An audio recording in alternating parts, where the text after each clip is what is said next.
Hey, Shalom, Box. Y'all about Shim Y'all Shabrakata.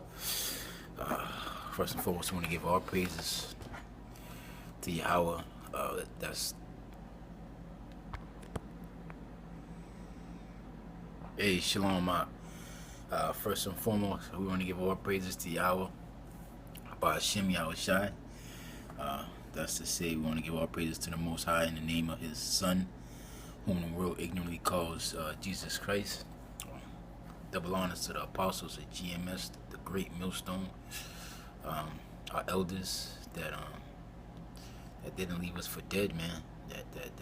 That kept on with this thing, that kept that flame, and they set the standard for us younger brothers, man, on how to do this thing right through the spirit and power of Yahweh Shem Yahushai.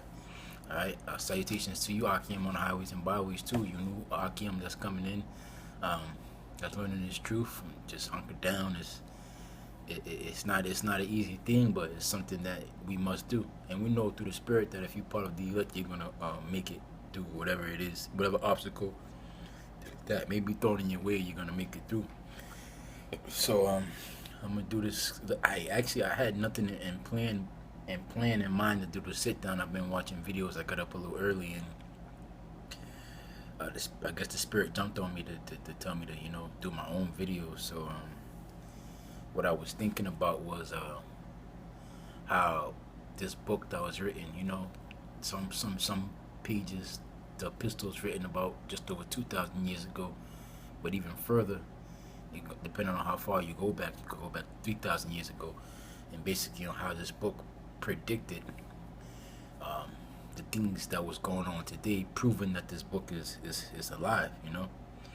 It's alive. It's a living thing, because in order to be a living thing, how did this book predict martial law?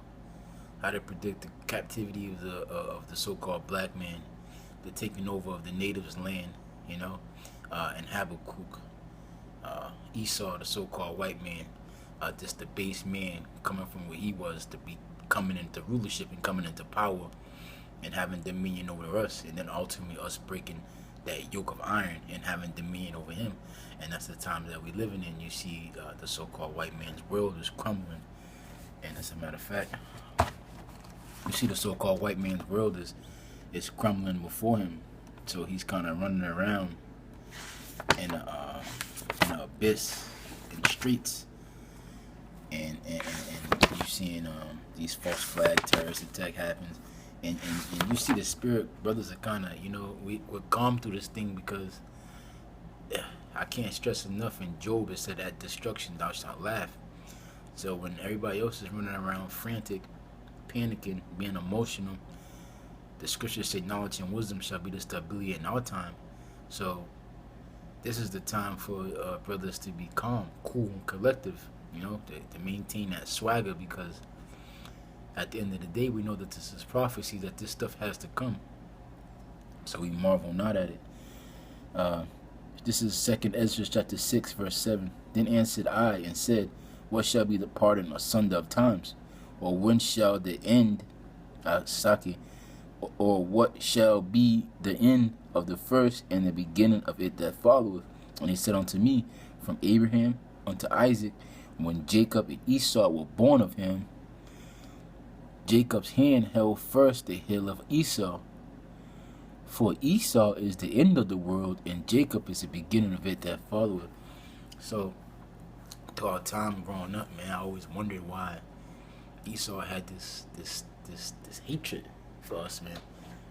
And in the way that they would perceive it to be was that it was a color thing. It was all about color, but now we know that it had nothing to do with color, man. It had absolutely nothing to do with color. It was always a spiritual thing. See, the elites of this company know that somehow, some way, that these people that they enslaved are going to take over their kingdom. They're going to take over their dominion. They're going to take over their rulership. So they work feverishly day in and day out to try to keep us down, to keep us in a docile state of mind, to kill us and to slay us, to poison us anyway, which how, mentally, physically, emotionally, financially, to keep us oppressed, to keep us down in a way in which we can't fulfill that prophecy, because they know that their end is coming. Isaiah, it'll tell you that in Ezekiel. Matter of fact, Isaiah the 14th chapter. It says, Isaiah 14:1 says, "For the Lord will have mercy on Jacob," and Jacob is you so-called black people, man. That's your nationality. That's your biblical nationality. It was prophesied that we would lose our nationality, that they would take our nationality away from us, man. And that's what they did. They beat our culture out of us. They beat our heritage out of us. Tried to make it seem like we were some Hamites, some Africans. But we got different spirits from them Africans over there. They don't have the swag that we possess. They don't have the spirit that we possess. They don't have the zeal that we possess, you know? It wasn't prophesied that Ham would go into captivity by way of cargo slave ships. It was prophesied that the Israelites would, all right? Yes, it is true that in 70 AD, there was an atrocity that was committed in the land of Israel, where the Romans besieged the Israelites. It was estimated that over millions of Jews fled into the land of Africa, fleeing Roman persecution. And there we were searched out by the so-called white man and brought over here into cargo slave ships. Hence, that's why you have what's called the Middle Passage. In order for you to have the Middle Passage, you had to have a beginning and an ending. The beginning was Israel, Africa was the middle, and the ending part being here in America, and not just America, but you have our people that were dropped off on these islands, you know, Puerto Rico and DR. Okay, so here you have it, man. For the Lord will have mercy on Jacob and will yet choose Israel, set them in their own land. Because everybody has a land. These Asians got a land. These Japanese people have a land. Elam, which are these East Indians, they have a land. These Ishmaelites, which are these Arabs, they have a land, you know. Persians, which is also Elam. Iranians, they have their land, all right. Esau has Europe, all right. Ham has Africa. Everybody has their land except for our people, man. We don't obtain our land, you know. Our land is being trodden down by the Gentiles, and in this case, you got Ishmael over there and Amalekite, which are these fake Jews, these Khazars. They're in our land, all right. Let me get down to the verse 2, because this is the point. It says, "The people shall take them and bring them in their place, and the house of Israel shall possess them in the land of the Lord for servants and handmaids, and they shall take them captives, whose captives they were, and they shall rule over their oppressors." You know, so the Most High is going to do a reversal effect here, man, and it's going to appear to be, something of impossibility, something that's impossible. That's going to take place, but the Most High is all about that, man. He's all about the underdog. He's all about proving the odds. He said the meek will inherit the earth. He said the last will be first and the first will be last. And that's exactly what he's going to do. All right, so right now what you're seeing in the turmoil, economically, in this collapse, and ultimately the so-called white man wants to usher in his New World agenda. You know, his Illuminati sets in groups and Bilderbergs, and they want to usher in their New World agenda, and depopulation is part of their agenda, man. They want to kill off as much as people as possible, all right? Primarily you tribes, all right? They want to implement a system where the money is no longer paper, but via a chip, a microchip, man. That's the mark of the beast that the scripture talks about. Alright? That's why they have in place FEMA camps. They set the stage for race wars. Alright? False flag events.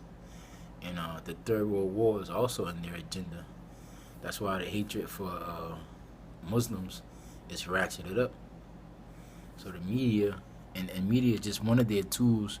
Matter of fact, you can argue that it's one of their main tools that they use to program. That's why they call it TV programming, to program people into feeling the way they want to feel. Because right now, what they're doing is thriving off the people's emotions. Everybody's get.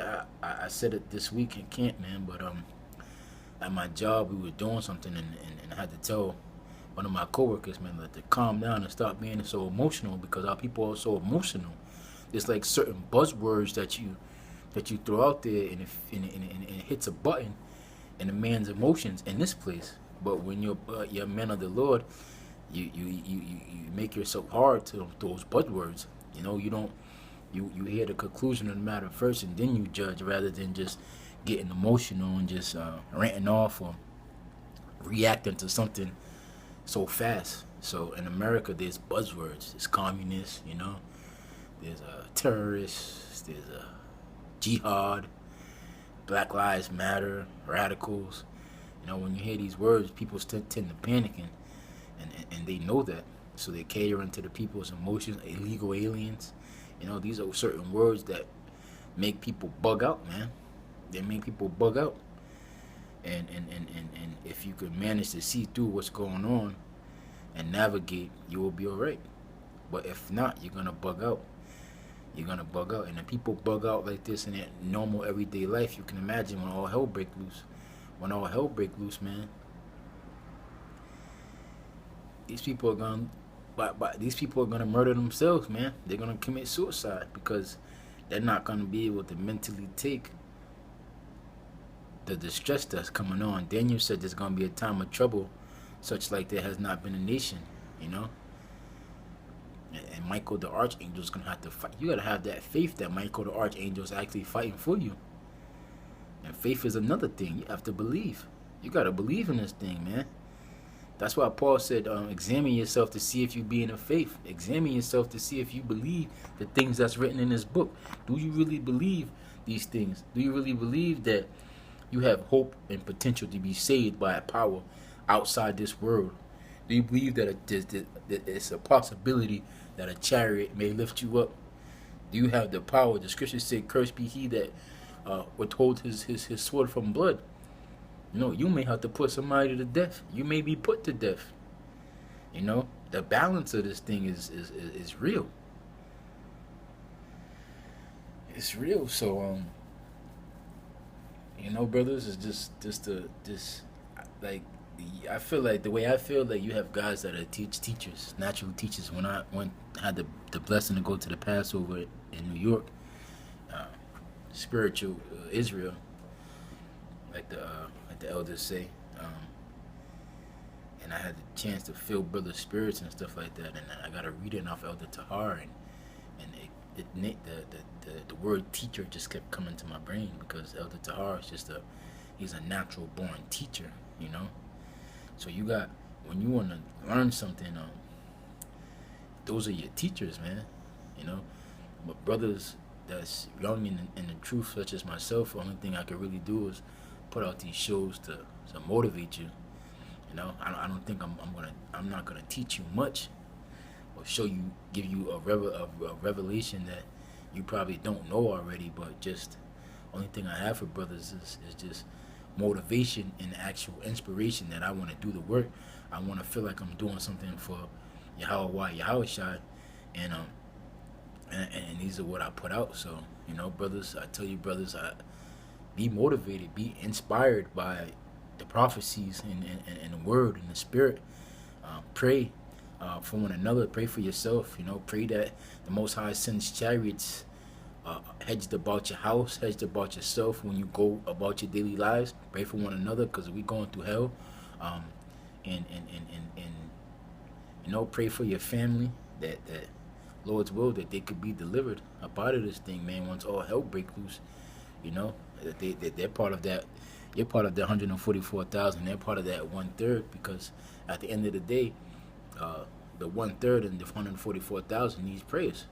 That's why Yahweh Shai said, he said, pray as well as watch, because these are the people that need prayers. The hell with the rest of the world, you know. So, you know, brothers, just keep pushing out the shows. It's a beautiful thing to get on YouTube and you don't know what the hell to watch through the spirit, because there's so many shows being pushed out. And when the Lord comes back and inquires, man, you want to say, I've done this, you know. I'm going to do another show. I'm going to do another sit-down, too, back-to-back. This one's going to be on that demon that has you not wanting to put up shows. That demon is around heavy, man, and that's Satan. And whether it be, I don't know how to use this. I'm not gonna talk too much about it, but through the spirit, brothers, man, you guys keep pushing.